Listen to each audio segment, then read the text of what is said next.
¿A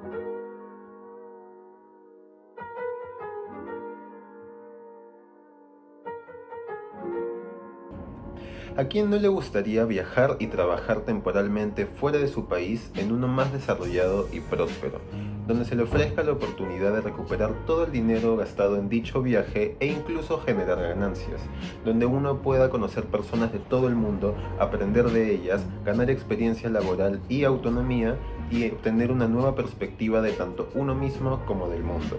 ¿Suena bien? Pues esto es justamente lo que ofrecen los programas de Work and Travel a sus participantes desde hace muchos años. Y si bien la manera en la que acabo de introducir este sistema de viajes y trabajos lo hace parecer enfocado meramente en el crecimiento personal de sus integrantes, estos programas van mucho más allá. De hecho, tienen un muy estrecho vínculo con la economía mundial y permiten un análisis muy interesante sobre ella. En esta ocasión hablaré acerca de la relación del sistema de Work and Travel con los abismos salariales globales, su semejanza con una fábrica de capitalistas y su importancia en un contexto post-pandémico. Antes de explicar el por qué funciona este sistema, detallaré el cómo a nivel superficial y posteriormente profundizaré con dos niveles de entendimiento, el actual y el histórico. Además, cabe recalcar que yo estoy participando en el programa llamado ESA Work and Travel, y si bien la información que poseo es exclusiva de este programa, no hay diferencias importantes con otros, más allá de los precios o fechas. En primer lugar, ¿qué es Work and Travel? Es un sistema en el cual los participantes viajan temporalmente fuera de su país, trabajan con la meta de recuperar el dinero gastado en su estadía y en el programa en sí, y regresan a su nación con más experiencia, nuevos contactos y mayor autonomía.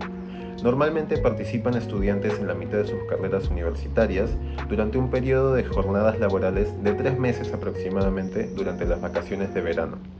Ahora entendemos cómo funciona. Vayamos al por qué funciona, iniciando por el primer nivel de entendimiento, el status quo.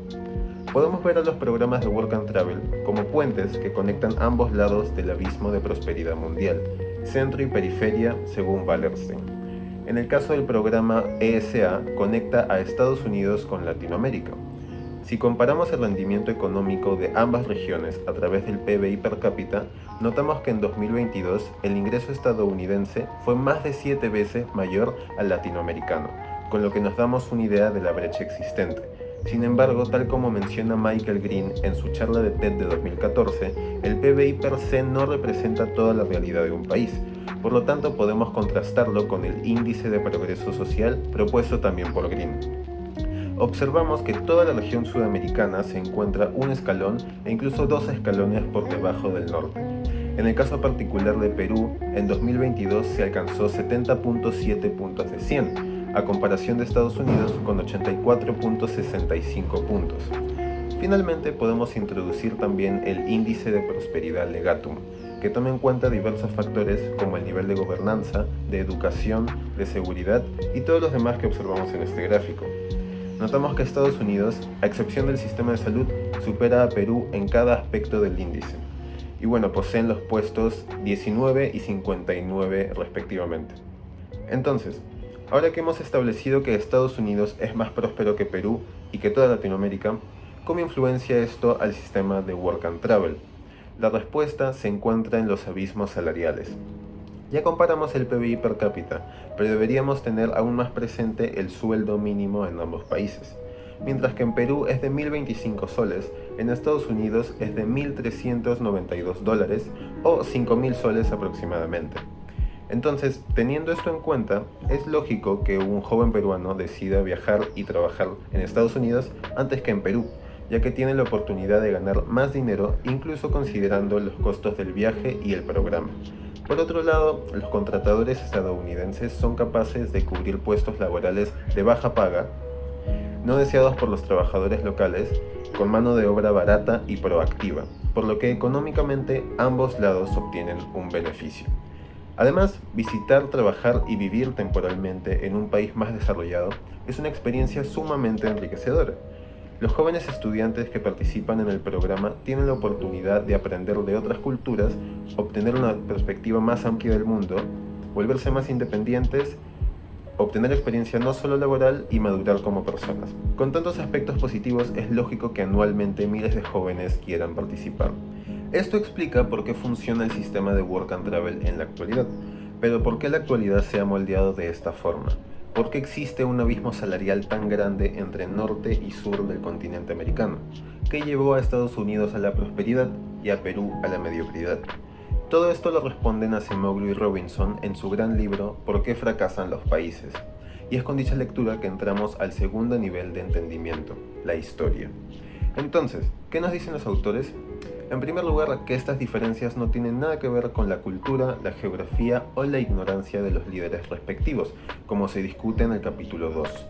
No obstante, sí encuentran una muy profunda relación entre la prosperidad y las instituciones políticas y económicas de cada región. Nos referimos a extractividad e inclusividad.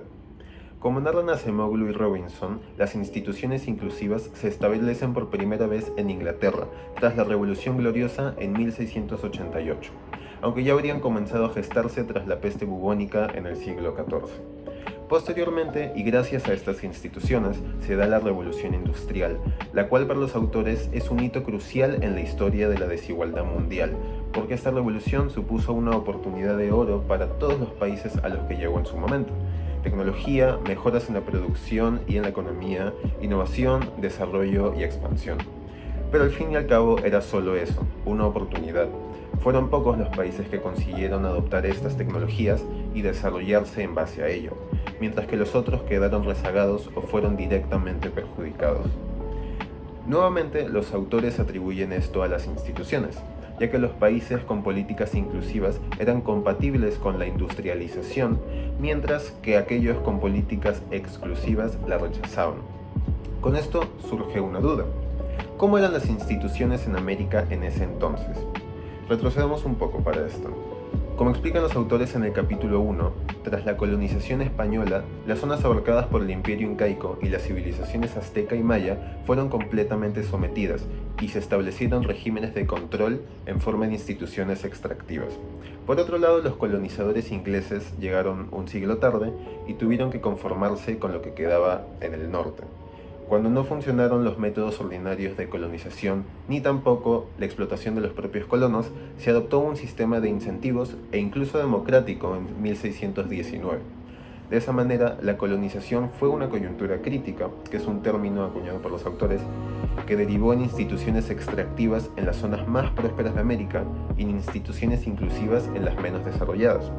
Finalmente, en el siglo XIX, las instituciones estaban lo suficientemente establecidas y la llegada de la Revolución Industrial invirtió la situación inicial del continente, permitiendo al norte prosperar mientras el sur quedaba rezagado. Esta brecha inicial fue creciendo hasta la actualidad y nos explica el status quo y el por qué Estados Unidos pertenece al centro y Sudamérica a la periferia.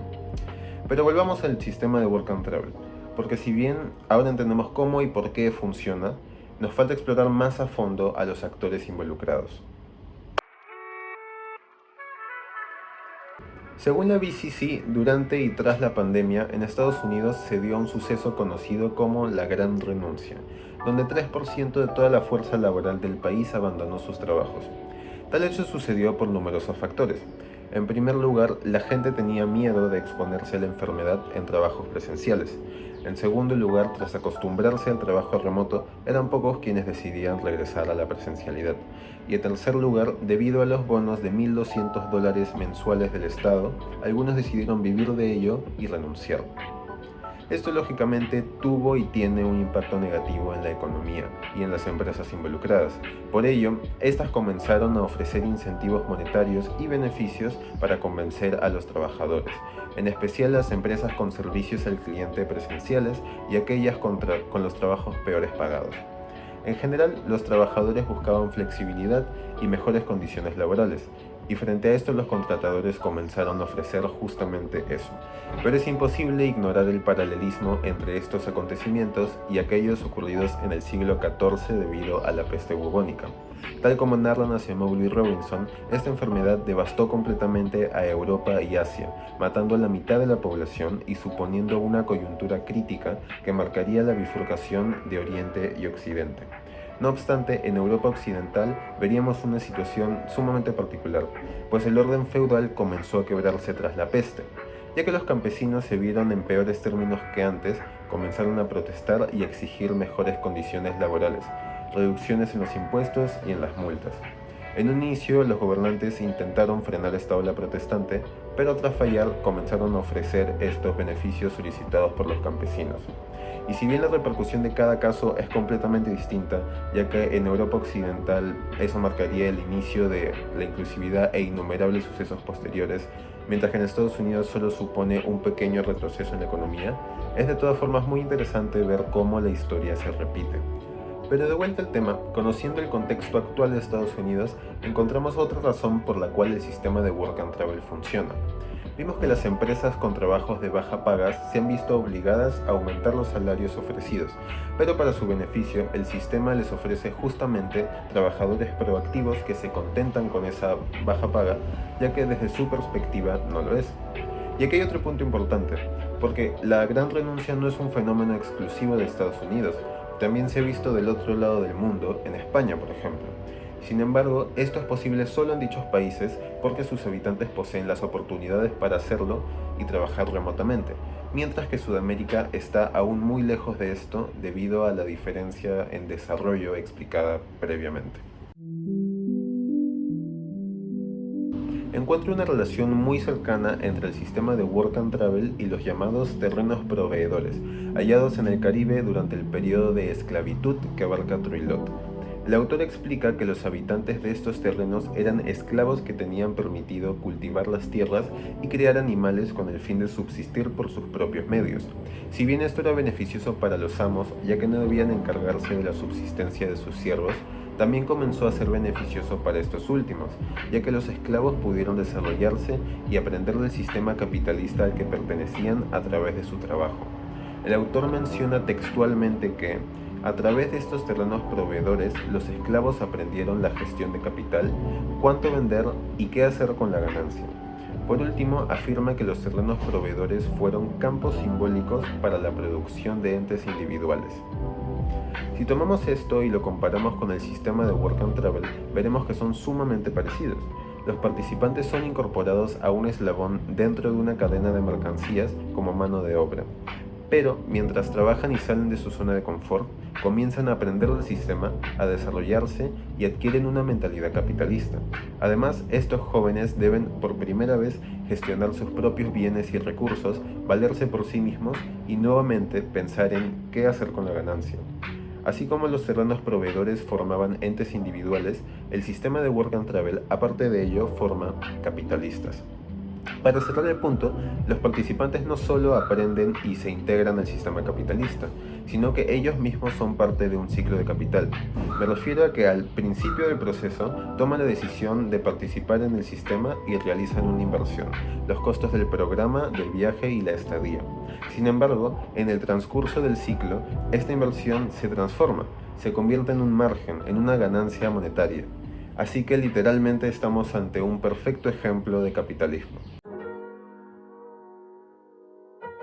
Para concluir, volvamos a la pregunta del inicio. ¿A quién no le gustaría viajar y trabajar temporalmente fuera de su país en uno más desarrollado y próspero? Si bien la respuesta puede ser igual, ahora tenemos una perspectiva mucho más amplia que al principio, y sabemos que el sistema de Work and Travel tiene conexiones con la economía mucho más complejas de lo que pueda parecer a primera vista. Hemos explicado que su funcionamiento es posible debido al mecanismo de economía mundial y a las brechas entre centro y periferia que abarca Wallerstein. Además, entendimos a través de Acemoglu y Robinson cómo es que estas diferencias llegaron a ser lo que conocemos hoy. Luego, exploramos los beneficios que supone este sistema para las empresas del centro, en el contexto post-pandémico en el que vivimos, y encontramos una gran similitud entre el proceso que atravesó Estados Unidos frente al COVID-19 y el que atravesó Europa Occidental frente a la peste negra. Por último, comparamos los terrenos proveedores del Caribe que trata Troilot con el sistema de Work and Travel, y logramos establecer que este es, sin duda, una fábrica de capitalistas.